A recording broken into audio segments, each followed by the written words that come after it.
ఆ రీతిగా ఆయన తన దూతలు తన తదనంతరం ఆ సంతానానికి లేదంటే ఆ సంఘానికి ఆ సమాజానికి ఆయన తన దూతలతోటి ఆయన ఆ రక్షణని కల్పిస్తారు అనే విషయాన్ని మనం చూసుకుంటున్నాం. ఇంకో విషయం మనం చూసుకున్నట్లయితే అదే 91వ కీర్తనలో 4వ వచనం చూసుకున్నప్పుడు ఆయన తన రెక్కలతో నిన్ను కప్పును, ఆయన రెక్కల క్రింద నీకు ఆశ్రయం కలుగును. చూసారా, ఆయన సత్యము చాలమ్మా, ఆయన తన రెక్కల చాటున మనకి ఆయన రక్షణని అనుగ్రహిస్తారు. ఏ ఆపద కలగకుండా ఆయన మనల్ని తన రెక్కల చాటు ఎంతటి చక్కటి కాపుదల ఒకసారి ఆలోచించుకోండి.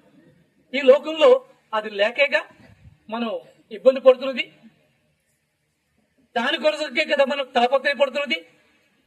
అటువంటి రక్షణను, అటువంటి కాపుదలను ఆయన తన సంతానానికి ఆయన వాగ్దానం చేసి ఆయన ఇస్తూ ఉన్నాడు అన్న విషయాన్ని మనకి తెలుస్తుంది. అంతేకాదు, ఇంకా మనం ముందుకు వెళ్తే కీర్తనలోని 125వ కీర్తనలో 2వ వచనం చూసుకున్నప్పుడు ఆయన యెరూషలేము చుట్టూ పర్వతములు ఉన్నట్టు ఇది మొదలుకొని నిత్యము తన ప్రజల చుట్టూ ఉండును. చూసారా, మనం అనుకుంటూ ఉంటాం నాకెవరూ లేరు, నాకు రక్షణ లేదు, నన్ను కాపాడే వాళ్ళు ఎవరు లేరు అని తాపత్రయపడి ఈ లోక రక్షణ గురించి కానీ ఈ లోకంలో ఉన్న సెక్యూరిటీ గురించి కానీ మనం ఎంతో తాపత్రయపడుతూ ఉంటాం. కానీ దేవుడు ఏమిటంటే యెరూషలేము చుట్టూ పర్వతములు ఉన్నట్టు, పర్వతములు అవి స్థిరములు అని నిన్న ఆదివారం నాడు మనం చూసుకున్నాం. అవి స్థిరమైనవి.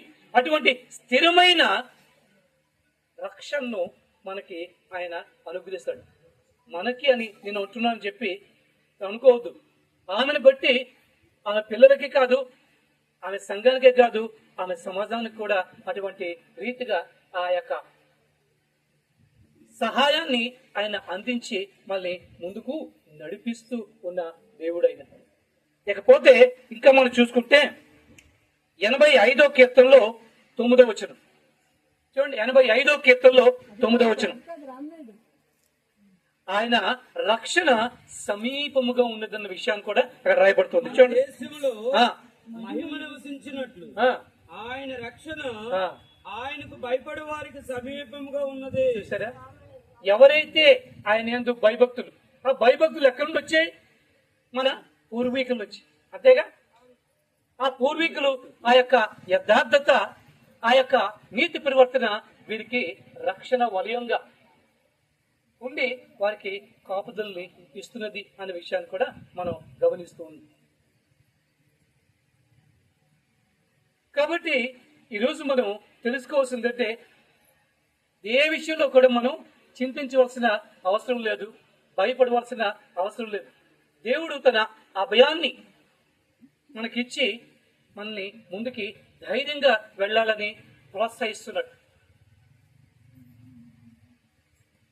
అంతేకాదు, మరొక మాట మనం చూసుకుంటున్నప్పుడు లూకా సువార్త 21వ అధ్యాయం 18వ వచనం చూసుకున్నప్పుడు ఆయన యొక్క సెలవు లేకుండా నీ తల వెంట్రుకలు ఒకటి కూడా నేల రాలదు. అంటే మళ్ళీ ఎంత కాపుదల ఆయన ఇస్తున్నాడు ఒకసారి ఆలోచించేద్దాం. ఒక మాట మనం జ్ఞాపకం చేసుకుందామా? ఆయన నీ మీద దృష్టి ఉంచి నీకు ఆలోచన చెబుతున్నాడు. ఎలా దృష్టి ఉంచాడు అనే విషయాన్ని మరొకసారి చూస్తే ఆయన నిన్ను అరచేతిలో చెక్కుకున్నాడు అనే విషయం మనకు కనబడుతుంటుంది. అంతటి గొప్ప ప్రాధాన్యతను, ప్రాముఖ్యతను ఆయన భయభక్తుల వారికి ఆయన ఇచ్చాడు.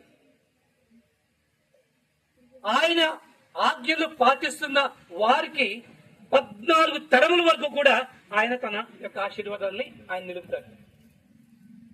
ఇందాకలా జానియల్ సొలొమోన్ చెప్పింది అదే. వారి తదనంతరం అంటే ఈ ఒక్క తరముకేనా?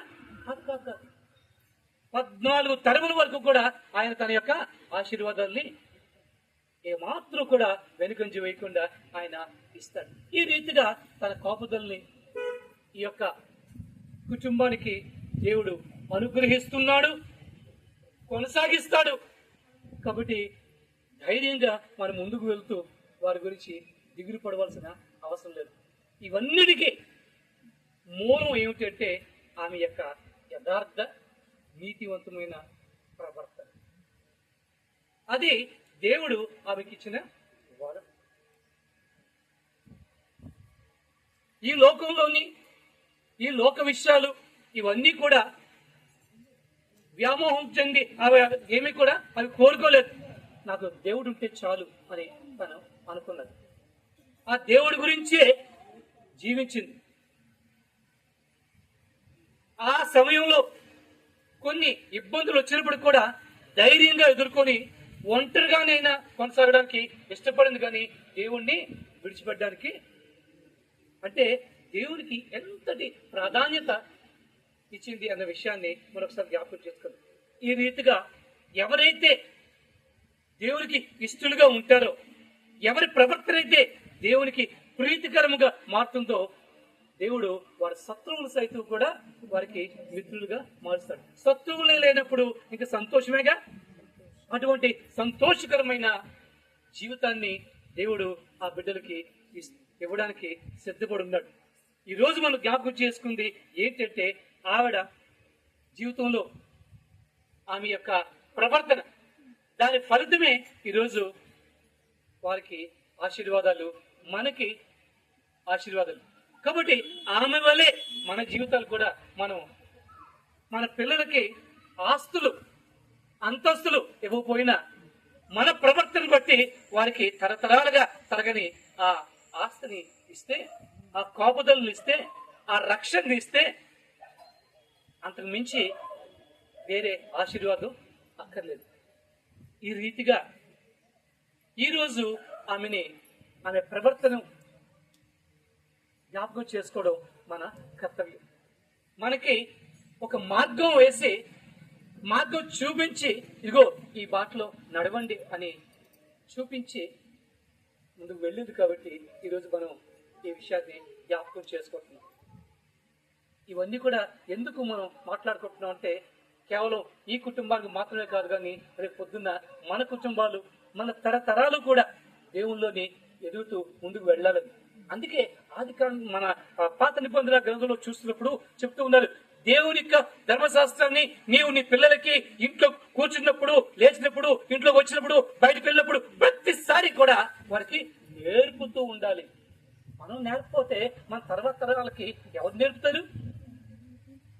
ఎవరైతే ఈ రీతిగా వారి యొక్క భక్తి జీవితాన్ని, వారి యొక్క యథార్థ జీవితాన్ని, వారి యొక్క నీతి జీవితాన్ని కొనసాగిస్తూ ఇతరులకి మాదిరికరంగా ఉంటారో వారి జీవితాలు ధన్యులు, వారి జీవితం ధన్యమైంది. అటువంటి ధన్యకర జీవితాన్ని ఈరోజు స్మరించుకునే భాగ్యం దేవుడు మనకి అనుగ్రహించినందుకు దేవునికి వందనాలు. దేవుడి మాటల్ని దీవించి మనందరినీ కూడా ఆ మార్గంలో మనం నడిచి దేవుని యొక్క ఆశీర్వాదాలు కేవలం మనం మాత్రమే కాదు, కానీ మన తరతరాలకి, అలాగే మన సమాజానికి అందించే వారిగా ఉండడానికి మనం సిద్ధపడదాం. దేవుడు దీవించునుగాక.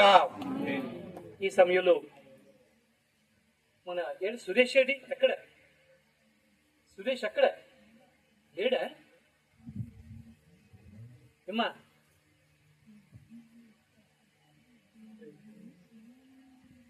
నువ్వు ఏం మాటలు చెప్పాలనుకుంటున్నావో, లేదంటే కొన్ని ఏవన్నీ సాక్ష్యం చెప్పాలనుకుంటే చెప్తే తర్వాత వెంకట సాక్ష్యం కొన్ని మాటలు చెప్తారు. ఓకే రైట్ నాన్న, అయితే నువ్వేంట. హల్లెలూయా. దేవునికి మహిమ కలుగును గాక.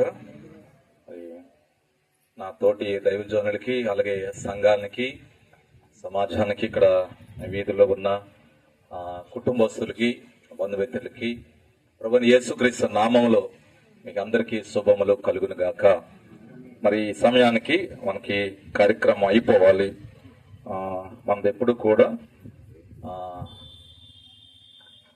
ఇంటికి వెళ్ళిపోయినప్పుడంట లేడి పిల్లలాగా వెళ్తామంట, దేవుని మందిరానికి వచ్చినప్పుడంట తాబేలు వలె వస్తామంట. మరి ఇది మన యొక్క జీవితానికి అలవాటు పడిపోయాం. కానీ తాబేలు వలె ఇంటికి వెళ్ళేటప్పుడు మందిరం నుంచి తాబేలులాగా వెళ్ళాలి. మందిరానికి దేవుని యొక్క సన్నిధికి వచ్చినప్పుడు లేడి పిల్లలా గొంతులు వేసుకొని రావాలి. అది ఆ రీతిగా ఉన్నప్పుడు మన యొక్క జీవితంలో వర్ధిల్లుతాం. దేవుని యొక్క క్రమము అనేది, మర్యాద అనేది మనం అనుకుంటాం కదా, క్రమం తప్పిపోతే అక్రమం చేయవారులారా అంటారు. అంటే మనం ఏదో దొంగతనం చేయవసరం లేదు, కానీ ఒక టైము మనకు పాటించినప్పుడు మన పెద్దలు లేకపోతే సేవకులు మనకు ఒక సమయం చెప్పినప్పుడు దానికి మనము కేటాయించుకుంటూ ఉండాలి. దాని కొరకు ముందుగానే సిద్ధపడాలి, ఉదయం సిద్ధపడాలి. దేవునికి మహిమ కలుగును గాక. మరి ఈ సమయంలో రెండు విషయాలు, తల్లి యొక్క ప్రేమ ఏమిటి, అలాగే దేవుని యొక్క ఉద్దేశము విడవడు అనే మాటని కూడా జ్ఞాపకం. ఒక మాట బైబిల్ గ్రంథంలో రాయబడింది చూసినట్లయితే 27వ కీర్తన 10వ వచనం చదువుకుందాం. 27వ కీర్తనలు పరిశుద్ధ గ్రంథం బైబిల్ నుంచి. నా తల్లిదండ్రులు నన్ను విడిచినను యెహోవా నన్ను చేరదీను. తల్లి తండ్రి ఇద్దరు కూడా ఈ లోకాన్ని విడిచి వెళ్లిపోయారు. 98వ సంవత్సరంలో మేము ఈ గృహానికి రావడము, 2000 సంవత్సరంలో ఈ గృహాన్ని విడిచిపెట్టి సేవకు వెళ్ళడం జరిగింది. ఈ 3 సంవత్సరాలలో మరి మేమున్న పరిస్థితిలో మరి గైరమ్మ యొక్క దైవత్వంలో ప్రారంభ దినాలలో, ఆ దినాలలో 92వ సంవత్సరంలో కోరుకొండలో యేసు ప్రభు గురించి వినప్పుడు, నమ్ముకునేటప్పుడు, అప్పటికి చుట్టుపక్కల పరిసర ప్రాంతాల్లో ఎవరు కూడా యేసు ప్రభుని నమ్ముకోలేదు. అలా నమ్ముకోకపోవడం వల్ల వీళ్ళు ఎందలో కలిసిపోయారు, ఎందలో దిగిపోయారని పరిస్థితులు చాలా దారుణంగా ఉండేవి అనమాట. చర్చికి వెళ్ళడానికి కూడా నాకు బాగా తెలుసు. రాము, లక్ష్మణ, తర్వాత ఎర్నమ్మ, గౌరీ వీళ్ళంతా కలిసి చర్చికి రావాలంటే ఆ ఇంటిలో మరి కర్ణం గారి ఇంట్లో లక్ష్మక్క వాళ్ళు ఉండేవారు. మళ్ళీ అక్కడికి రావాలంటే అందరికి భయము. వీళ్ళు ఎలా వచ్చేవారు, నేను అప్పుడు వీళ్ళకి ఒక గైడ్ గా ఉండేవాడిని. పెద్దగా నాకు కొత్తే గాని అప్పుడుకి వ్యతిరేక నేనే. యేసుప్రభు నమ్ముకుంటే బొట్టు గాలు తీసి అక్కడ అందరు కలిసిపోవాలి, మనకింతమంది. ఇలాంటి పరిస్థితుల్లో అన్నయ్య ఎలాగనయ్య వాళ్ళకి కొన్ని మాటలు, వాళ్ళు నీలికని బయలుదేరారు. నీళ్ళింట్లో ఒక కింద పంపేసి ఆ నీలికని వచ్చి ఆ తబ్బాలు అక్కడ పెట్టి మన వెనకతలు నుయ్యుండిది కర్ణం గారి ఆ ఇంటి వెనకతల ఆ నీలికని వచ్చి ఆ సమయంలో వాళ్ళకి ప్రార్థన. తర్వాత మీరు పొలంలోకి వెళ్ళిపోయినప్పుడు నడుచుకుంటూ వెళ్తే అది ప్రార్థన. ఈ రీతిగా వాళ్ళకి అటువంటి పరిస్థితుల్లో వాళ్ళు దేవుని కొరకు నిలబడ్డారు. అయితే తల్లి యొక్క ప్రేమని పిల్లలు జాగ్రత్తగా వినాలి. ఎక్కడున్నాడు సురేష్? ముందుకు కూర్చుంటే మంచిది. దేవుని యొక్క మాటలు చదువుకుందాం. రండి, నేను త్వరగానే కొన్ని మాటలు చెప్పి ముగిస్తాను. 2వ సమూయేలు గ్రంథము 21వ అధ్యాయము 10వ వచనాలు చదువుకుందాం. 2వ సమూయేలు గ్రంథము 272 పేజీ నంబరు 21వ అధ్యాయము 10వ వచనము. అయ్యా కుమార్తెయగు రిస్పా గోనెపట్ట తీసుకుని కొండపైన పరుచుకుని కోతకాలం ఆరంభం మొదలుకొని ఆకాశం నుండి వర్షము ఆ కలేబుల మీద కురి వరకు అచటనే ఉండి పగలు ఆకాశ పక్షులు వాటి మీద వాలకుండాను రాత్రి అడవి మృగములు దగ్గరకు రాకుండాను వాటిని కాచుకొనుచుండగా. దేవుడి మాటలు మన వెనుకల్లో జ్ఞాపకం చేసుకోలే. తల్లి యొక్క ప్రేమ ఇక్కడ జరిగినట్లయితే సౌలు యొక్క ఉపపత్ని తన యొక్క సౌలు యొక్క వంశంలో నుంచి 7గురిని ఆ దినాలలో ఉరితీసడం జరిగింది. ఎందుకు అని చూసినట్లయితే ఈ సౌలు రాకముందు యెహోషువ అనే నాయకుడు ఉన్నాడు. ఆ నాయకత్వం వచ్చినప్పుడు మరి ఫిలిష్తీయులు వారి శత్రువులకి భయపడి వారిని ఎవరైనా చంపేస్తారేమని, దేవుని ప్రజల దగ్గర ఉంటే మనకు భద్రత కలుగుతుందని వారు ఆ మారువేషం వేసుకుని వచ్చి, అయ్యా మేము చాలా దూరం నుంచి వచ్చాము, మాకు తినడానికి తిండి లేదు, మీ దగ్గర మాకు కొంచెం నెమ్మది దొరుకుతుందా అంటే అప్పుడు వారు ఆ ఇశ్రాయేలుతో ఉన్నారు. గిబియోనీయులు ఉన్నప్పుడు వారు ఏం జరిగిందంటే మా దగ్గర ఉన్నప్పుడు మీకేమీ కూడా హాని చేయమని వారు ప్రమాణం చేశారు. తర్వాత సౌలు రాజు వచ్చినప్పుడు వారిని ఆ గిబియోనీయులు అందరినీ చంపేయడం జరిగింది. దానికి తగిన శిక్ష ఏమిటంటే అది పాపము శాపముగా మారి కొన వచ్చేసింది ఇశ్రాయేలు మీదకి. ఎందుకు దావీదు మహారాజుగా వచ్చినప్పుడు, దావీదు రాజు వచ్చినప్పుడు ఎందుకు ప్రభువా ఈ శిక్ష మా దేశం మీదకి వచ్చింది, ఈ కరువు రావడానికి కారణం ఏమిటి అంటే నీ ముందు ఏలుబడి చేసి వచ్చిన వాడు నీ ముందు రాజ్య పరిపాలన చేసిన సౌలు రాజు అతడు ఏమి చేశాడంటే ఆనాడు యెహోషువ ప్రమాణం చేసిన దానిని ఆ ప్రమాణాన్ని మర్చిపోయి మన దగ్గరికి వచ్చిన వారిని ఆదరించక వారిని చంపివేశాడు. అందుకే ఈ శిక్ష, ఈ కరువు దేశం మీద అల్లాడుతుంది అనుకోండి. ఏం చేయాలనుకుని వారిని పిలిచి అడుగుతాడు. ఏం చేయాలంటే మీకు ఏ వెండి కావాలా, బంగారం కావాలంటే మాకేది వద్దు. ఇంతమందిని చంపించాడు కనుక సౌలు రాజు యొక్క వంశంలో ఒక 7 ఉరి తీయాలన్నమాట. అప్పుడు సౌలు చనిపోయాడు, తన కుమారుడు కూడా యోనాతాను కూడా చనిపోయాడు. సౌలు కుటుంబంలో నుంచి చూసినప్పుడు 7 వ్యక్తుల్ని తీసుకుని వచ్చి ఆ కొండ మీద ఉరి తీసేశారు. అయితే సౌలు ఉపపత్ని ఆ కొండ మీద ఉండి ఆ చనిపోయిన కళేబెర్లో కోతకాలం మొదలుకొని అంట వర్షము కురిసేంత వరకు కూడా గోరిపట్ట కట్టుకొని పగల ఆకాశ పక్షులు ఆ యొక్క ఉరి తీసి వేలాడుతున్న వారి శరీరాలు తినకూడదని అంట పగలంట ఆకాశ పక్షులు కాచుకుంటూ రాత్రి అడవమృగాలు కూడా ఎక్కడ కూడా అవి తినకుండాట. ఎంత కాలం అంటే తిండి లేక ఆ బిడ్డల కొరకు, ఆ వంశం కొరకు, ఆ పిల్లల కొరకు ఆ తల్లి అల్లాడుతూ పగల రాత్రి ఆ యొక్క చనిపోయిన శవాలు తన యొక్క వంశాన్ని కాపాడడం కొరకు ఆ తల్లి పడిన వేదన ఇశ్రాయేలు రాజు అయిన దావీదు చూశాడు. ఎందుకు ఈ మాటలు చెప్తానంటే చాలా మంది దేవుని నమ్ముకున్న వాళ్ళు జ్ఞాపకార్థ ప్రేరు పెట్టుకుంటారు, లేకపోతే దేవుని ఎరగని వారు మూలక తెచ్చుకుంటారు.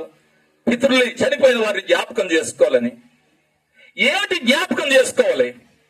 ఏమి జ్ఞాపకం చేసుకోవాలి? ఒక తల్లి పడిన నా వెనకతల నా ఈ రోజు నేను ఈ స్థితిలో ఉండడానికి కారణం ఏమిటి? నా తల్లి యొక్క నా కొరకు రాత్రి పగలు ఏ రీతిగా కాచుకుని ఉంది. గౌరమ్మ గురించి బాగా నాకు తెలుసు. ఆ దినాల్లో సిరిమత్తను కూడా చర్చకు వెళ్ళనిచ్చిన పరిస్థితుల్లో ఎంత అంటే ఏ రీతిగా ఒక పక్క నుంచి తన భర్త దగ్గర నుంచి వారి అత్తవారి దగ్గర నుంచి ఎన్ని పరిస్థితులు మేము తక్కువ సమయంలోనే మేము ఉన్న సమయంలో ఆమె కార్చిన కన్నీరు మాకు తెలుసు. ఆదరించాం, ఓదార్చాం, బలపరిచాం. దేవుని కొరకు నిలబడు నీ బిడ్డలు దేవుని కొరకు.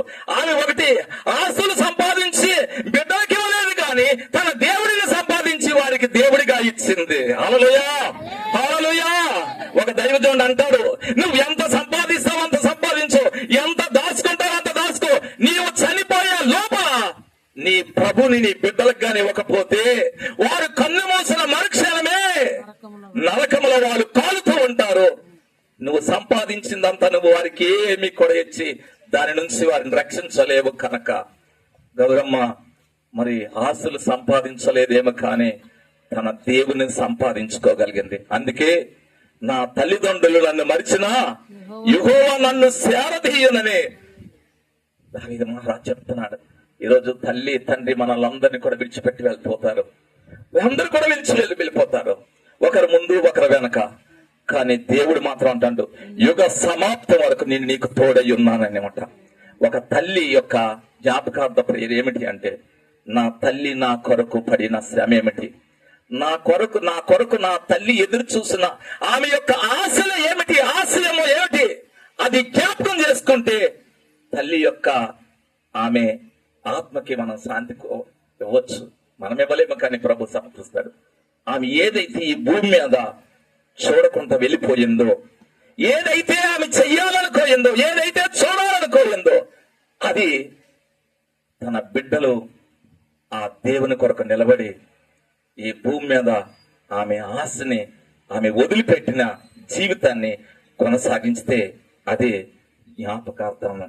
అంచేతనే మనము ఏదో యేసు ప్రభుని ఎరగని వారు ఒకవేళ మూలక తెచ్చుకొని 4 భోజనాలు ఇట్టినంత మాత్రం దానివల్ల ఏం ప్రయోజనం లేదు. నీ తల్లి నీ తండ్రి చేసిన ఏమిటి భూమి మీద నిన్ను పెంచడానికి, నిన్ను ఎన్ని ఇరుగులు ఇబ్బందులతోటి వారు తినక ఒక ముద్ద మిగిల్చి తన బిడ్డల కొరకు పెంచితే ఈరోజు తల్లిదండ్రులు పెద్దవారు పిల్లలు పెద్దలు అయిపోయిన తర్వాత వారు ఏమంటారంటే వీడికి కొమ్ములు వచ్చాయంట చూడండి. కొమ్ములు వచ్చిన దానికి ఎప్పుడు కూడా గోడల్ని ఆ రాటల్ని ఆ కొమ్ములు రానంత వరకు గొర్రెని దేని కట్టండి అక్కడ అంతవరకు బాగానే ఉంటుంది. కొమ్ములు వచ్చిన తర్వాత ఆ కట్టిన దాన్ని అలా టిక్కుటకు పొడుచుకొని ఉంటాయి అనమాట. పిల్లలు కూడా ఏమైపోయారంటే ఆ పెద్దవాడు అయిపోగానే ఈరోజు ఆ పిల్లలు ఆ తల్లిదండ్రులు పొడుచుకుంటూ తింటున్నారు.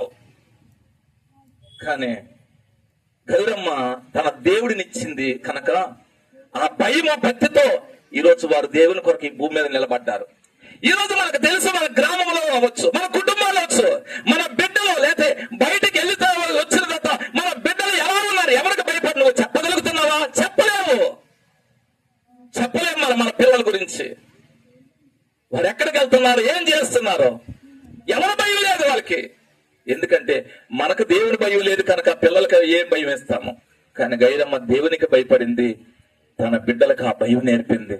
మనుషులు నిన్ను చూడకపోవచ్చేమో కానీ దేవుడు నేను చూస్తాడు. ఈ రోజు అందుకే ఈ వీధిలో వారు సాక్షిగా నిలబడ్డారు. ఈరోజు నేను ఎప్పుడు అంటానమాట, పిల్లలందరికీ మాదిరికి చూపిస్తాను. కొండక్కనే ఆ పిల్లలు, చిన్న పిల్లలు వచ్చినప్పుడు కొండక్కనే ఎవరైనా ఏ నెత్తెలా చూపించేవారు ఈ వీధిలో కానీ ఎక్కడైనా ఉంటే చెప్పండి, ఈ ఊరు వదిలి వెళ్ళిపోతాను అంటాను. కాదు, ఎలా బ్రతికింది? తండ్రి భయభక్తులు నేర్పాడా, లేదా తల్లి ఏమైనా భయభక్తులు నేర్పిందా? కానీ దేవుని యొక్క వాక్యాన్ని చదువుకోండి, దేవుని మీద ఆనుకోండి అని చెప్పగలిగింది, దేవుడిని ఇవ్వగలిగింది. దేవుని ఎరగన దేవుని బిడ్డల కుటుంబస్తులు ఎవరైనా అప్పటికీ కూడా ఈరోజు యేసు ప్రభు దేవుడు మతం కాదు, అది ఒక మంచి మార్గము. ఈ రోజు వచ్చే తరము నీ పిల్లల్ని ఇంతవరకు వస్తున్నారు ఒక కాలం అయితే, వచ్చే తరంలో నీ బిడ్డల జీవితాల్లో నీ కళ్ళతో నువ్వు చూసే వేదన చెందగలుగుతావు. ఎందుకంటే భయం లేదు. ఈరోజు వారి ప్రపంచమంతా కూడా వారి చేతికి నువ్వే ఇచ్చేస్తున్నావు. Number one చెల్లుకొని ఇచ్చేస్తున్నావు. వారిని నీకు దొరకరు, నువ్వు పట్టుకునేది నువ్వు దొరకరు. తర్వాత నువ్వు అందుకంటాడు, ఈ రోజు బైబిల్ ఒక చక్కటి మాట ఉంది, నీ పిల్లల కొరకట రోదన విద్య నీ పిల్లలకు నేర్పు అంటున్నాడు. ప్రవక్త యూరియా అంటాడు, మీ పిల్లలకు రోదనని విద్య నేర్పండి, మీ కుమార్తెలకు రోదనని విద్య నేర్పండి. ఎందుకంటే రోదనని విద్య నువ్వు నేర్చుకోకపోతే రేపు నీ పిల్లల గురించి ఏడవలసి వస్తుంది. అందుకే ఏమిటా రోదన విద్య? దేవుని పాదాల దగ్గరికి వచ్చిన ప్రభువా, నువ్వు సంపాదించిన ఆస్తి నీ బిడ్డలు బాగు చేయలేదు, నీ యొక్క అధికారం వచ్చి ఏది కూడా వారి బతుకులు కట్టలేదు. కానీ దేవుని సందులు ప్రభువా నా బిడ్డల జీవితాలు కట్టినాయనని నువ్వు కన్నీరు గారిస్తే ఆ కార్చిన కని ఒక దైవజనుడు అంటాడు మాట, భయంకరమైన వ్యభిచారి, భయంకరమైన తాగుబోతు. ఆయన ఒక మాట అంటాడు, నా తల్లి కార్చిన కన్నీటి ఓటలో నుంచి ఈ సిలువ దగ్గరికి నన్ను కొట్టుకొని వచ్చిందని. ప్రపంచంలో ఒక గొప్ప దైవజనుడైపోయాడు. కార్చిన కన్నీరు, ఇది మొదటి మాట. తల్లి ప్రేమ, తల్లి కార్చిన కన్నీరు, లేదా తల్లి వేదన, తల్లి భూమి మీద ఆమె ప్రయాసాన్ని ఇది జ్ఞాపకం చేసుకోండి. ఇది జ్ఞాపకం చేసుకొని ఆమె ఆశయాలు మీరు నెరవేర్చగలిగితే అదే జ్ఞాపకత. నెంబర్ 1. రెండోది ఒక మాట చెప్పి నేను ముగిస్తాను. దేవునికి మహిమ కలిగిన ఆది కాండము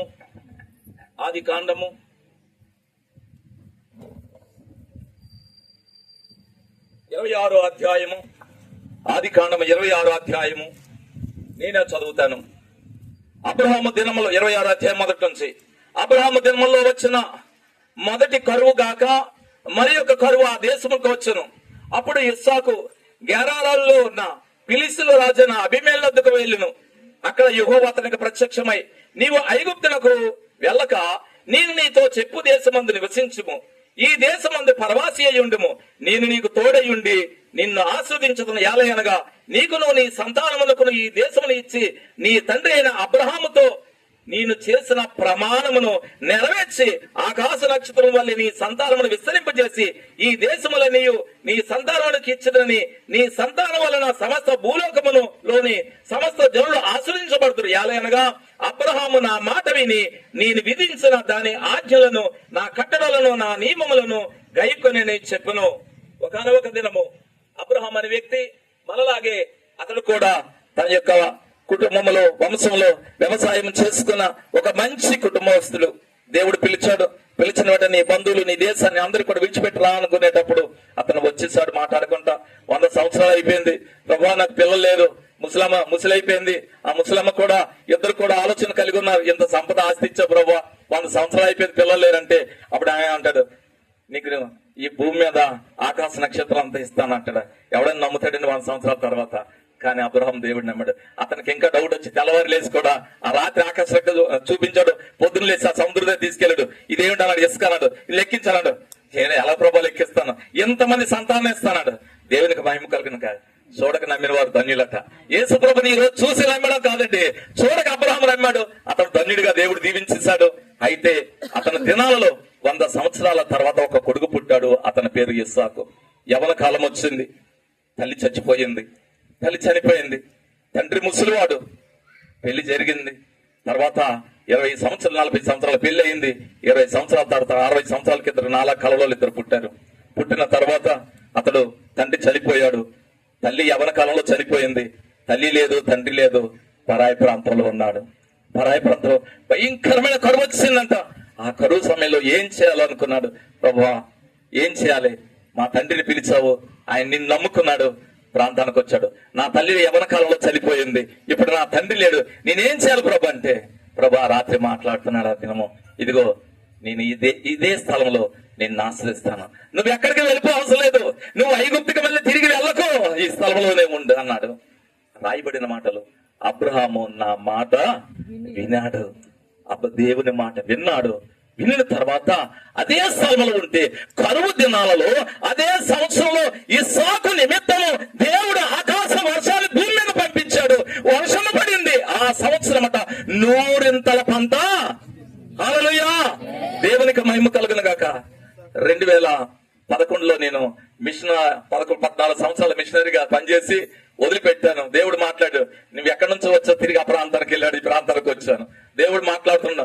మొదటి సంవత్సరము దానంతట అదే వస్తుంది, 2వ సంవత్సరం దానంతట అదే వస్తుంది, 3వ సంవత్సరం నువ్వు విత్తనాలు విత్తుతావు, ధాన్యం పంట కోస్తావు అని దేవుడు మాట్లాడు. ఇదేంటి ప్రభా అన్నాను. అదే సంవత్సరము మా పెద్దని చేశాడు, సంవత్సరం చిన్నాన్ని చేశాడు, ఆయన చనిపోయిన తర్వాత వదిలిపెట్టాడు. మా పెద్దని ఒక సంవత్సరం చేశాడు, వదిలిపెట్టేశాడు. 3వ సంవత్సరము మేము పంట వేసాం. తెచ్చండి, ఆ సంవత్సరము ఎంత పండిందంటే అదే సంవత్సరం నువ్వులు పండింది, ఇంతవరకు కూడా అలా పడలేదు అనమాట. పిల్లమిగా దేవుని మాటకి లోబడి నువ్వు ఎల్లోని విడిచిపెట్టిన స్థలానికి వెళ్ళినప్పుడు, తిరిగి ఏ ప్రాంతం నుంచి విడిచిపెట్టావు అదే ప్రాంతాలకు వచ్చినప్పుడు, ఆయన మాట వినినప్పుడు 100 పంట. దాదాపుగాను మొన్న నా ఇద్దరు మనవాళ్ళు డెలివరీ వరకు అయ్యే నూలు ఇచ్చానండి. హల్లెలూయా, దేవుని మాటలండి మనుషులు ఆస్వాదించిన అది కొంతవరకు ఆశీర్వాదం, దేవుని ఆశీర్వాదం గొప్ప ఆశీర్వాదం. శ్రమలు రావా పాస్టర్ గారు, వస్తాయి. అబ్రహాం సంపాదించిన ఆ యొక్క నూతులు తవ్విస్తే చుట్టుపక్కల ఉన్నవారు కప్పేశారు. ఈ రోజు కూడా మరి ఆ కొండకి లేకపోతే సురేష్ కి సమస్యలు రావా, వస్తాయి. అది దేవుడు వాక్యం చెప్తుంది. శ్రమలు రావని చెప్పలేదు, కానీ శ్రమల్లో మీకు తోడై ఉంటానని సెలవిచ్చాడు. చివరిగా నేను ముగిస్తాను.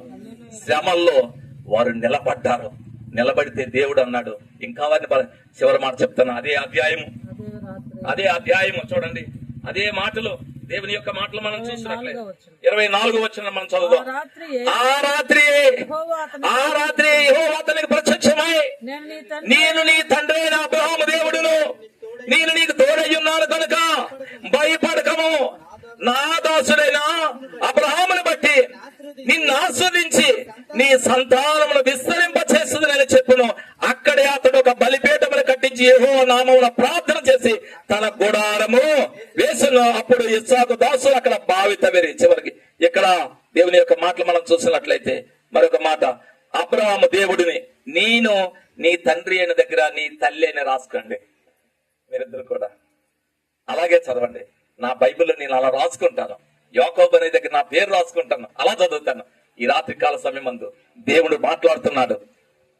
నేను ఆ రాత్రి యెహోవా అతనికి ప్రత్యక్షమై, నీ తండ్రి అయినా నీ తల్లి అనుకుందా, నీ తల్లి అయినా గౌరమ్మ దేవుడును, నేను మీకు తోడై ఉన్నాను కనుక భయపడకండి, నా దాసురాలైన గైరమ్మను బట్టి నిన్ను ఆస్వాదించి నీ సంతానమును విస్తరింప చేసేదనని చెప్పిన దేవుడు తన పరిశుద్ధ వాక్యము మన వినికిడిలో దీవించిన గాక. మిమ్మల్ని దేవదేవుడు ఆ రీతిగా బలపరిచి మీ యొక్క కుటుంబాలు కట్టి మీ వంశాల్ని దేవదేవుడు దీవించిన గాక. మరి తల్లిదండ్రులు నన్ను విడిచిన యెహోవా నన్ను శారదీయను. మరి దేవునికి మహిమ కలిగినంత గొప్ప ఆమెను జ్ఞాపకం చేసుకోవడానికి, తల్లి యొక్క ప్రేమను జ్ఞాపకం చేసుకోండి, దేవుని మాటలు జ్ఞాపకం చేసుకోండి, దేవుని కొరకు నిలబడండి. దేవుడు మిమ్మల్ని ఖచ్చితంగా నిలబెడతాడు, మీ సంతతిని విస్తరింప చేస్తాడు. వారినే కాదు గాని ఇక్కడ ఉన్న దేవుని బిడ్డలైన, దేవుని ఎరగని వారైనా ఈరోజు మనకి ఇలాంటి మాటలు ప్రపంచంలో మీకు ఎక్కడ దొరకండి. దేవుని మాటలు దొరికితే చాలు, అంతే. అవి దొరికితే చాలు. ఈ రోజు ఏమిటో మాకు ఆ ధైర్యం అంటే దేవుడే మాకు ధైర్యం. ఈ రోజు మాకేమిటా ధైర్యం అంటే దేవుడే మాకు ధైర్యము. దేవుడు ఆదరించాలి, దేవుడు ఓదార్చాలి, దేవుడు బలపరచాలి. నేను ఎప్పుడు అంటున్నా, మనుషులు కుటుంబస్తులు మనకు సహాయము, మనకు అన్ని విధాలుగా అంచేతనే దేవదేవుడు మరి చక్కటి మరి వారికి మేనమామనిచ్చాడు. మరి ఆ శ్రీరామత్త అన్న విషయంలో కుటుంబాన్ని ఎంత చక్కగా చెల్లి గాని బిడ్డలు గాని ఇరు కుటుంబాల బిడ్డల్ని వారిని ఎంత వారి ప్రయాసము, వారి శ్రమ, వారి ఆలోచనలు దేవదేవుడు ఆ కుటుంబాలు కూడా వారిని వారి బిడ్డలు కూడా దేవుడు దీవించాలని ఈ మాటలు దేవదేవునికి మహిమ కలుగును గాక. ఈ మాటలు మన వినుకులో ఆయన ఆస్వాదించి బలపరచును గాక. Thank you. Praise Lord. ఈ సమయంలో సురేష్, నువ్వు ఏం చెప్పాలనుకుంటున్నావు చెప్తే మనం ముగించుకుందాం.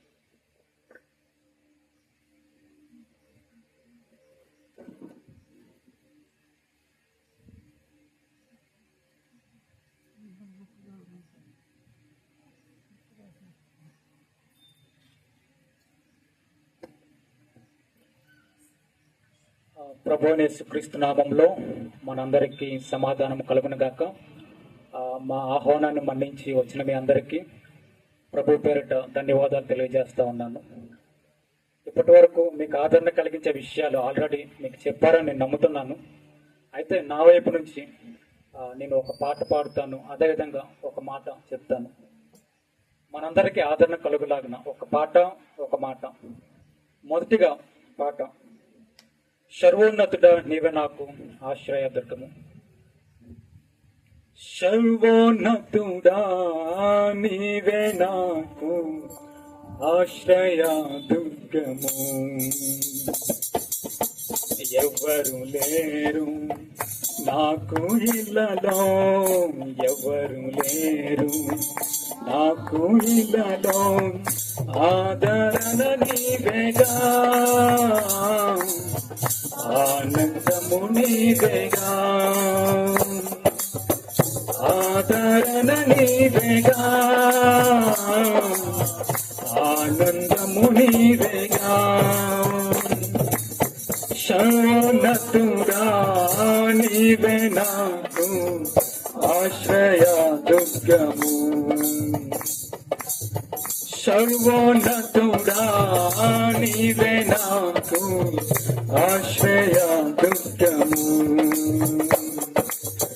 నీ దినములన్నిట ఎవరు నీ ఎదుట నిలువలేరని యెహోషువతో, నీ దినములన్నిట ఎవరు నీ ఎదుట నిలువలేరని యెహోషువతో వాగ్దానము చేసినావు, వాగ్దాన భూమిలో చేర్చినావు, వాగ్దానము చేసినావు, వాగ్దాన భూమిలో చేర్చినావు. సర్వోన్నతుడా నీవే నాకు ఆశ్రయ దుర్గము. సర్వోన్నతుడా నీవే నాకు ఆశ్రయ దుర్గము.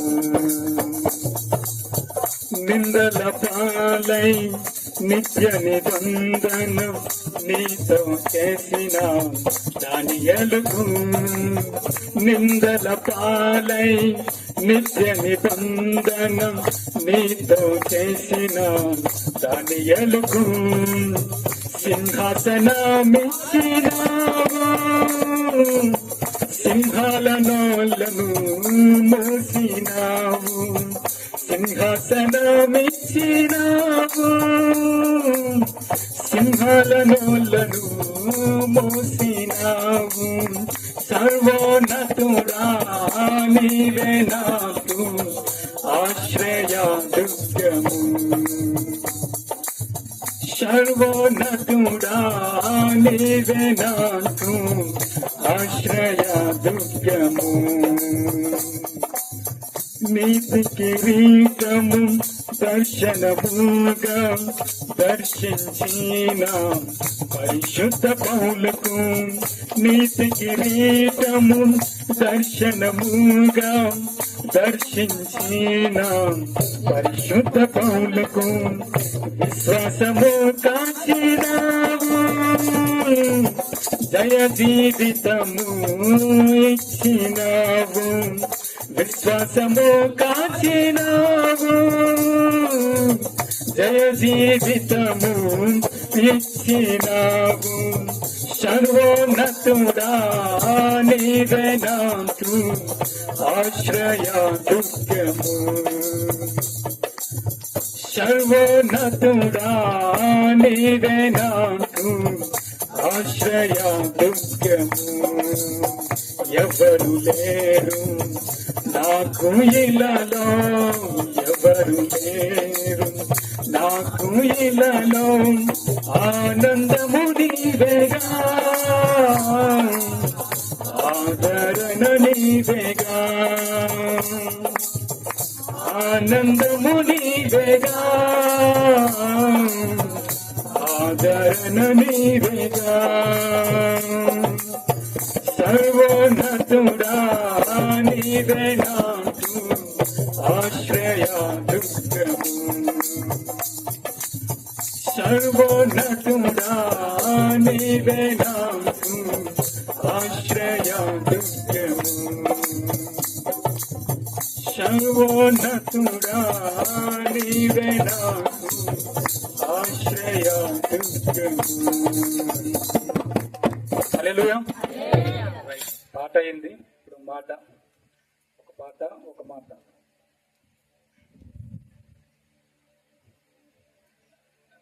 బైబిల్లో రాయబడింది ఏంటంటే ఈ మాటల చేత ఒకరినొకరు ఆదరించుకోండి.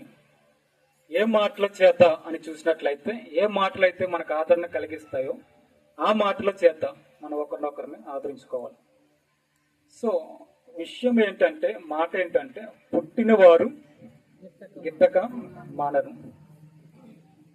సో డెత్ అనేది అది బ్రేకింగ్ న్యూస్ కాదు, అది కామన్ న్యూస్. మరణం అనేది బ్రేకింగ్ న్యూస్ కాదు, అది కామన్ న్యూస్. దావీదు ఏమంటాడంటే లోకులందరూ పోవలసిన మార్గంలో నేను పోవచ్చున్నాను అంటాడు అనమాట. సో అది అందరికీ సంభవించేది. దానికి కులము మతము పేదవాడు లేదా ధనవంతుడు లేకపోతే అందంగా ఉన్నారు లేదా అందంగా లేరు అనే తేడా ఏమీ లేదు. ఆ సమయం వచ్చినప్పుడు అది ఎవరినైనా మృంగివేస్తుంది, మరణము సంభవిస్తుంది. అదే అమ్మకు కూడా జరిగింది. అయితే మనం పుడతాము, పెద్దవాళ్ళం అవుతాము, యవనస్తులం అవుతాము, బలవంతులం అవుతాము. అలాగే ఉండిపోతే బాగుంటుంది. కానీ తర్వాత వృద్ధాప్యం సంభవిస్తుంది, మరణము సంభవిస్తుంది. ఇది విషాదకరం. మనిషికి ఇది విషాదము, విచారకరం ఇది. అయితే దేవుడు అది కోరుకోలేదు. దేవుడు మనము మొదటగా దేవుడు చిన్నపిల్లని సృష్టించలే, ఒక పెద్ద వ్యక్తిని సృష్టించాడు, ఒక పెద్ద ఆమెని సృష్టించాడు. అది దేవుని చిత్తము. మరణము దేవుని చిత్తము కాదు. కానీ దేవుని ఆజ్ఞకు లోపడడం వల్ల దేవుడు ఏం చేశాడు, మొదటగా ఆదామును సృష్టించాడు, తర్వాత అవ్వను సృష్టించాడు. వారికి కావలసినవన్నీ కూడా సమకూర్చాడు, సకల ఆశీర్వాదాలను వారికి దయచేశాడు. అలా చేసిన తర్వాత వాళ్ళకు ఒక కండిషన్ లేదా ఒక పరీక్ష ఏంటంటే ఈ వనంలో ఉన్న ఏ ఫలాన్నైనా మీరు తినొచ్చు, కానీ ఆ ఒక్క ఫలంను మీరు తినకూడదు అని ఒక పరీక్ష. అన్నీ ఉన్నాయి, 99.9% అన్ని ఇచ్చేశాడు. ఒకటి మాత్రమే తను వాళ్ళకి అందుబాటులో ఉంచాడు, కానీ అది చేయకూడదని చెప్పాడు. అయితే వాళ్ళు అది ఆజ్ఞను అతిక్రమించినప్పుడు వాళ్ళు మానవ శరీరం పొందుకున్నారు, మరణాన్ని పొందుకోవడం అనేది జరిగింది. వాళ్ళ వల్ల వాళ్ళ సంతానం అంతటికి కూడా మరణము ప్రాప్తిస్తూ ఉంది. ఓకే. అయితే ఆ రోజు నేను పరిచర్యలో ఉన్నాను, సండే పరిచర్యలో ఉన్నాను. పరిచర్యలో ఉన్నప్పుడు కొండ కాల్ చేసింది, అమ్మకు బాగాలేదు, హాస్పిటల్లో జాయిన్ చేశాము అని చెప్పింది. సరే, ఆ 2-3 సంవత్సరాల నుంచి ఆమె సిక్నెస్ కూడా వెళ్తుంది. ఆమె హాస్పిటల్లో జాయిన్ చేయడం జరిగింది. ఓకే, నేను కొంత మనీ ట్రాన్స్ఫర్ చేశాను. తర్వాత నేను పరిచయం అయిన తర్వాత మరలా 9 o'clock 10 o'clock హాస్టల్కి వచ్చాను. హాస్టల్కి వచ్చిన తర్వాత మరలా నేను కొండకు కాల్ చేశాను ఏంటి పరిస్థితి అని చెప్పి. ఆ అమ్మ పడుకుంది, సిగ్గా ఉంది అని చెప్పింది. మాట్లాడతావు అంటే మాట్లాడతాను అని చెప్పాను. అయితే మాట్లాడడానికి ఫోన్ ఇచ్చిందేమో, మరి లేదు, ఇవ్వలేదు. ఏదైనప్పటికీ అమ్మ పడుకుంది, మార్నింగ్ మాట్లాడదులే అంటే సరే అని చెప్పి ఫోన్ కట్ చేశాము. తను కొద్దిగా దిగులుగా ఉందని నాకు అర్థమైంది. తర్వాత ప్రేయర్ అని చెప్పింది. ఓకే, నేను అప్పుడే బాగా అలసిపోయి వచ్చాను, మినిస్ట్రీ నుంచి అలసిపోయి వచ్చాను. నైట్ 10 o'clock అయింది. ఫోన్ ఛార్జింగ్ లేదు, పాత ఫోన్ వాడుతున్నప్పుడు ఛార్జింగ్ లేదు, ఛార్జింగ్ పెట్టలేదు కూడా. నైట్ పడుకుంటుపోయాను. ఉదయం లేచిన తర్వాత రెడీగా ఆఫీస్కి వెళ్ళిపోయాను. ఆఫీస్కి వెళ్ళిన తర్వాత అప్పుడు ఛార్జింగ్ పెట్టాను. ఛార్జింగ్ పెట్టిన తర్వాత నేను కొండ నుంచి కాల్స్ చూశాను, మిస్డ్ కాల్స్ ఉన్నాయి. తిరిగి కాల్ చేసినప్పుడు కొండ ఏం చెప్పిందంటే అన్నయ్య అమ్మ చచ్చిపోయిందని చెప్పింది. ఫోన్ ఎత్తగానే తను చెప్పిన మొదటి మాట అది. గుండెల్లో రాయి పడినట్టు అయింది. వెంటనే మరి కళ్ళలో నీళ్ళు తిరిగాయి. వెంటనే హాస్టల్కి పరుగున వచ్చాను, లగేజ్ సర్దుకున్నాము. ఆటో బుక్ చేసి 7 వాళ్ళ ఇంటికి బయలుదేరాను.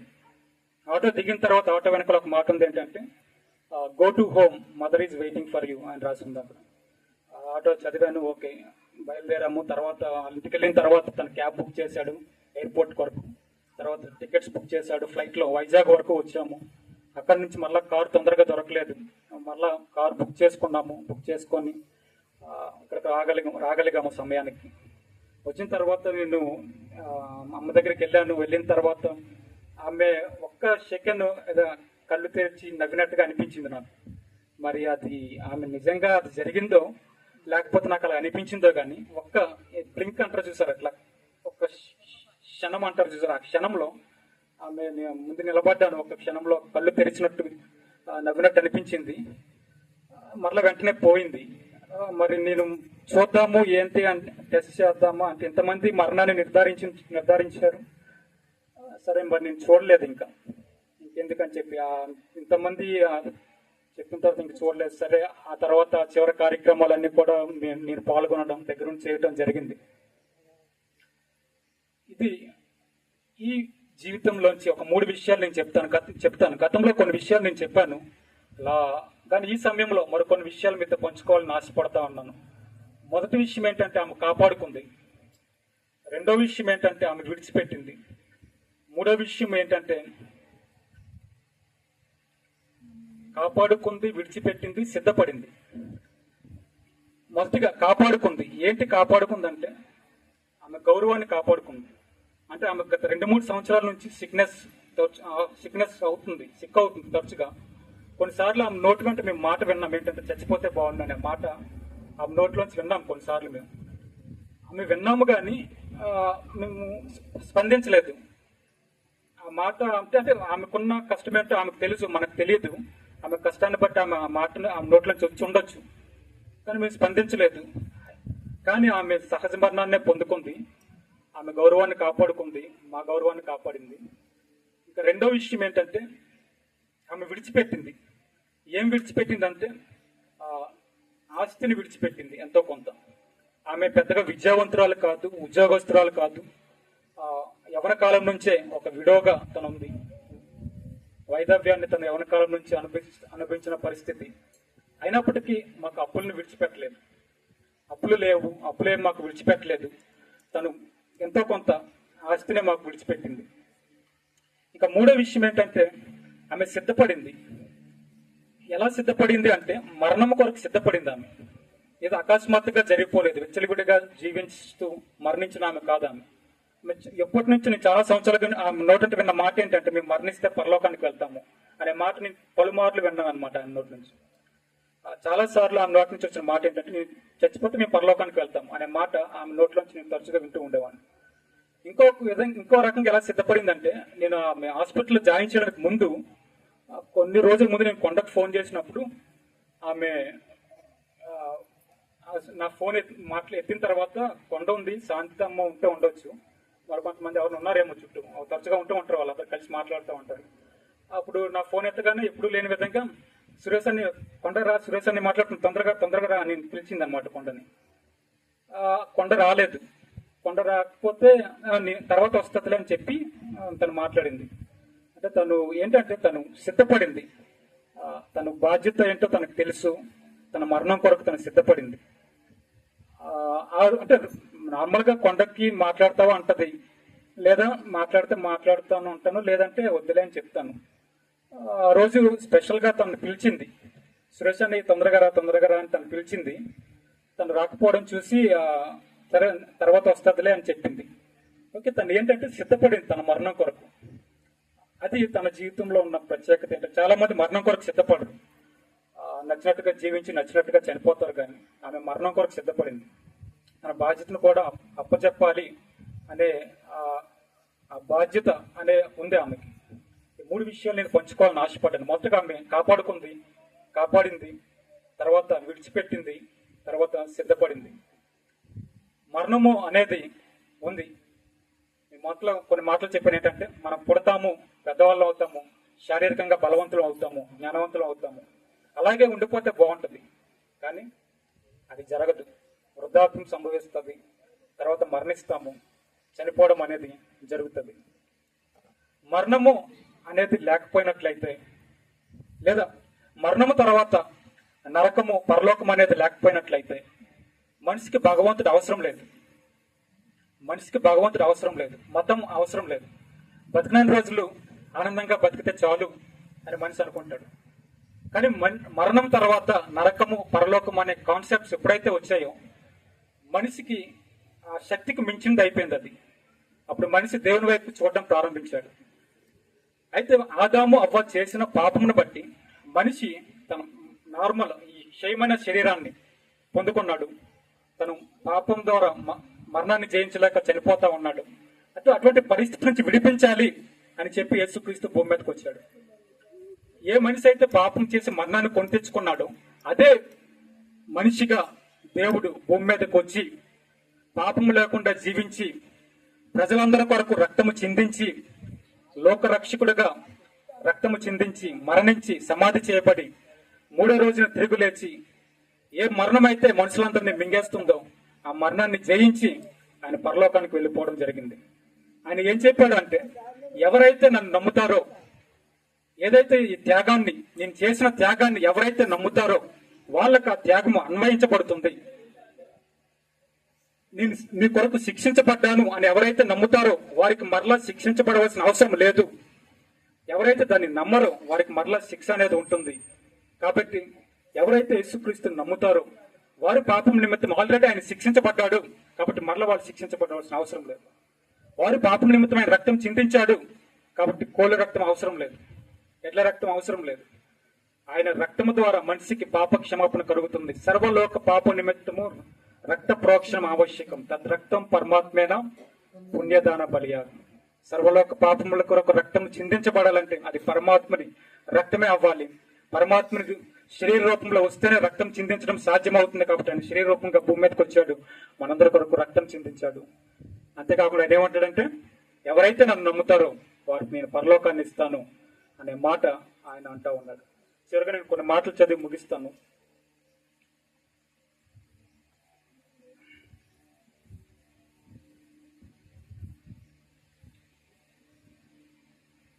మొదటి కొరింథీయులకు రాసిన పత్రిక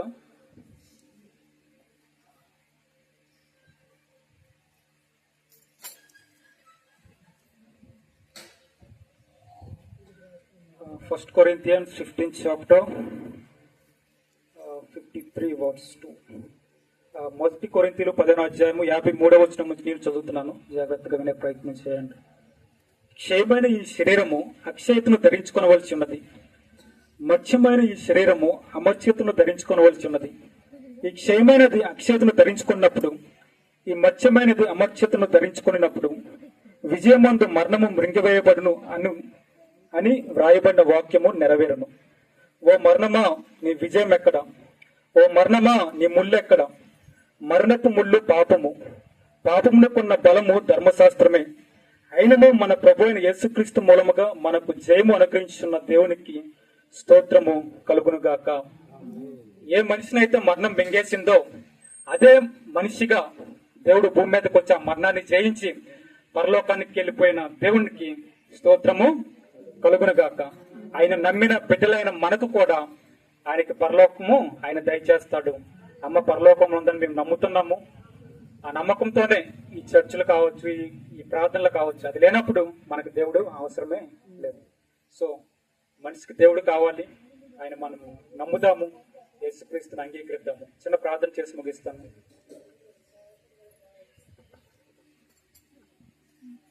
మహాపరిశుద్ధుడైన ప్రేమ కలిగిన తండ్రి, దేవదేవుడా, ప్రభుల ప్రభువ, రాజులు రాజా, నిన్న నేడు రేపు ఏకరీతగున్న పరలోకపు తండ్రి, నీకు స్తుతులు స్తోత్రాలు చెల్లిస్తున్నాం నాయన. ఈ సమయంలో అయ్యా నీ బిడ్డలమైన మేమందరము కలుసుకొని జ్ఞాపకార్థ కూడిక లేదా జ్ఞాపకార్థ ఆదరణ కూడికను జరుపుకోవడానికి మాకు కృపనిచ్చారు. అందరూ బట్టి మీకు స్తుతులు స్తోత్రాలు. ఈ కార్యక్రమం చక్కగా జరగటానికి మీరు సహాయం చేశారు నాయన. అయ్యా ప్రకృతి సహకరించింది, అందరూ బట్టి మీకు స్తుతులు చెల్లిస్తున్నాము. సేవకులు, సంఘము, బంధువులు అయ్యా అందరూ కూడా నాయన సహకరించారు ఈ కార్యక్రమం సక్రమంగా జరగటానికి.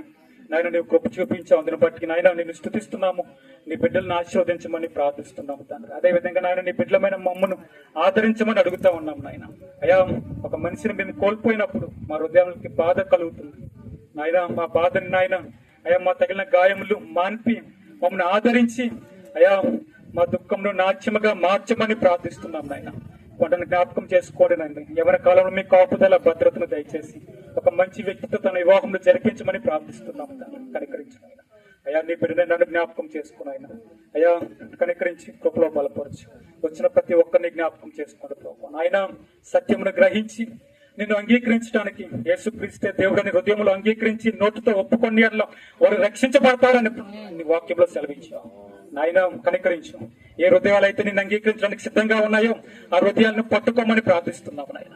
కనికరించండి. పరిశుద్ధాత్మ శక్తితో మమ్మల్ని నింపండి నాయన. ఈ సమయంలో ఈ ప్రాంతంలో నాయన పరిశుద్ధాత్మను కుమ్మరించమని ప్రార్థిస్తున్నాం తండ్రి. అయ్యా fill us with the power of Holy Spirit అని ప్రార్థిస్తున్నాం ప్రభు. కనికరించిన అయ్యా ఈ సంబంధమైన దేవత సత్యమును అంగీకరించుకుంటున్నట్లు మా మనోనేత్రంలో కప్పివేస్తుందని చెప్పి నీ వాక్యంలో రాయించావు నాయన.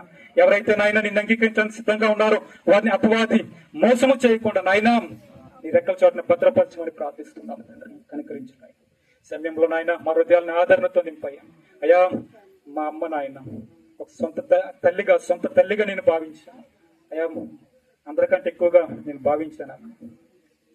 కనికరించిన ఆయన మమ్మల్ని ఆదరించు ప్రభు. ఆమె మాకు ఆస్తిని విడిచిపెట్టింది, అవమానాన్ని విడిచిపెట్టలేదు, అప్పుల్ని విడిచిపెట్టలేదు. ఆమె మరణం కొరకు సిద్ధపడింది. ఆమెను గౌరవిస్తున్నాము, నీ నామాన్ని భయంపరుస్తున్నాము. యేసే నామములో ప్రార్థన సమర్పిస్తున్నాము తండ్రి. ఆమేన్. థ్యాంక్ యూ బాబు. సమయం చాలా ఎక్కువైంది కాబట్టి ఇంతవరకు దేవుడు మనల్ని కాచి కాపాడి నడిపించినందుకు దేవునికి వందనాలు తెలియజేస్తూ ఈ కుటుంబాన్ని దీవించాలని, అలాగే ఇక్కడ కూడిన ప్రతి వారిని కూడా దేవుడు తన కృపలో భద్రపరిచి నడిపించాలని చెప్పి వేడుకుంటూ చివరిగా పద్మ ప్రార్థన చేస్తుంది. అయితే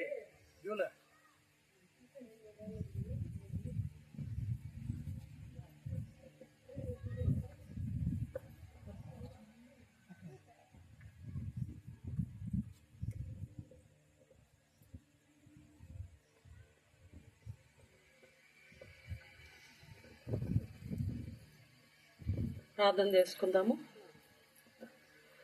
ప్రేమ నమ్మకము కలిగిన మా తండ్రి, ఇంతవరకు మీరు మాతో ఉండి మా మధ్య ఉండి మాతో మాట్లాడిన దేవా, ఇక్కడ కూర్చున్న ప్రతి బిడ్డతో కూడా మీరు మాట్లాడారు.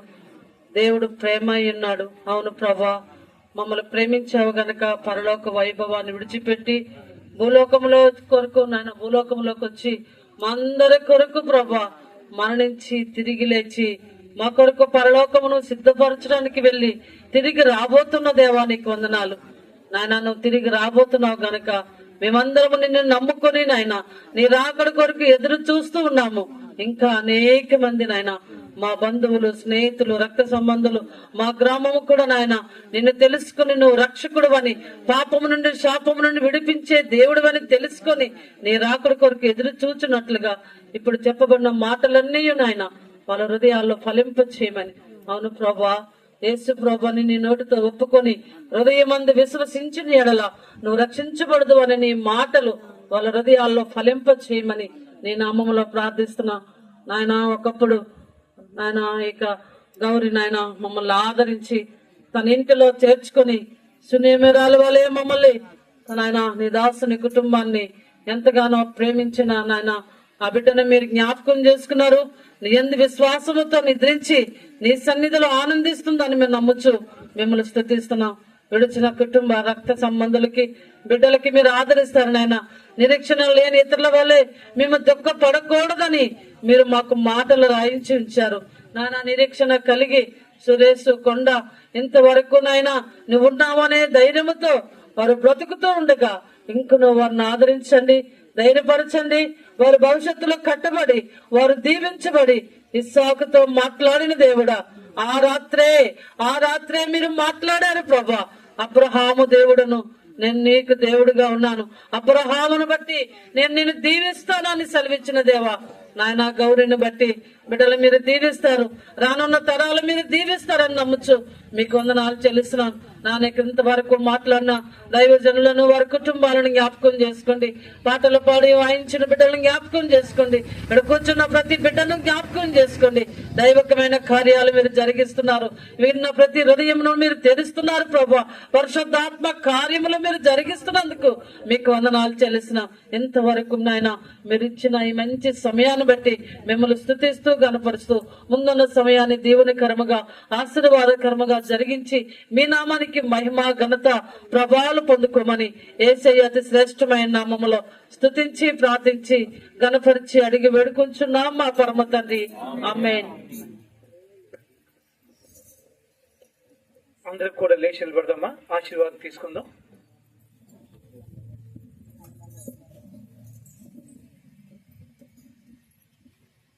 తండ్రి అయిన దేవుని యొక్క ప్రేమ, కుమారుడైన యేసుక్రీస్తు కృప, పరిశుద్ధాత్మ దేవుని యొక్క సహవాసము సహాయము ఇప్పుడు ఎప్పుడు ఎల్లప్పుడు మనందరికీ తోడే ఉండి ఆయన చిత్త ప్రకారం మనం నడిపించును గాక. అందరికీ వందనాలు. మళ్ళా ఎవరి సీట్లో వాడు కూర్చోండి. తర్వాత కార్యక్రమంలో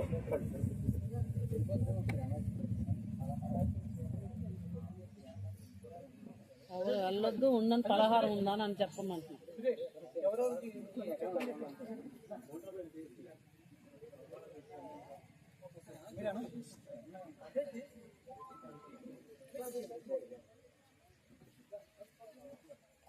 అందరూ దయచేసి కూర్చోండి. మీకు పలహారాలు ఏర్పాటు చేయడం జరిగింది. దయచేసి అవి మీరు తీసుకొని ఆనందించాలని మమ్మల్ని ఆశీర్వదించాలని కోరుకుంటున్నాము.